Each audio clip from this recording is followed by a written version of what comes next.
Thank you all for tuning in. Today I'm going to show you how to make a fantastic concrete mix for creating awesome vases. While editing this video, I realized this process is a lot like following pie recipe. So what's great about this mix? It's super plastic, perfect for crafting intricate details and shapes with molds, plus it sets quickly and it's incredibly strong. Seriously, I tried breaking one of my vases with a hammer. It took 5 whacks.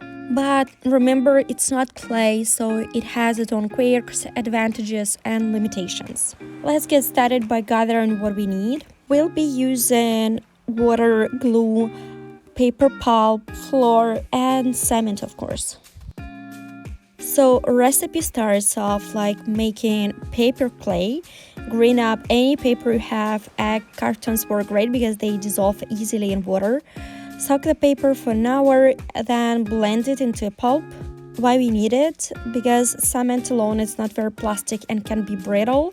In construction, they add sand, gravel, and chemical plasticizers to make it workable, but for our vases, they didn't work well. The concrete slid off the molds and took forever to dry. After lots of experimenting, I found that adding cellulose to the cement gives it the perfect texture and stickiness. This prevents it from sliding off the molds and helps it set properly. You can even buy concrete with cellulose or plastic fibers already mixed in. Now to the magic, add PVC glue to the cellulose mixture. This makes our mass dry faster, become more plastic and waterproof. Mix it up really well.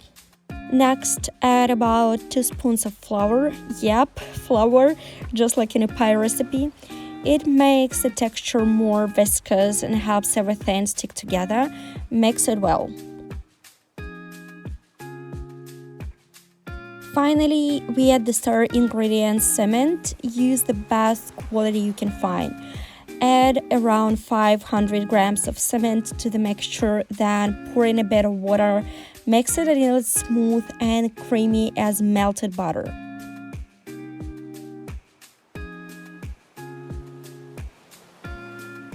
And there you have it. Your do-it-yourself concrete mix is ready to sculpt. It dries perfectly without cracking, but remember, you need to use it immediately. This isn't something you can make and save for tomorrow. It will harden. So get out there and start creating your concrete masterpieces. Don't forget to like, subscribe, and hit that notification bell for more do-it-yourself tips and tricks. Happy crafting!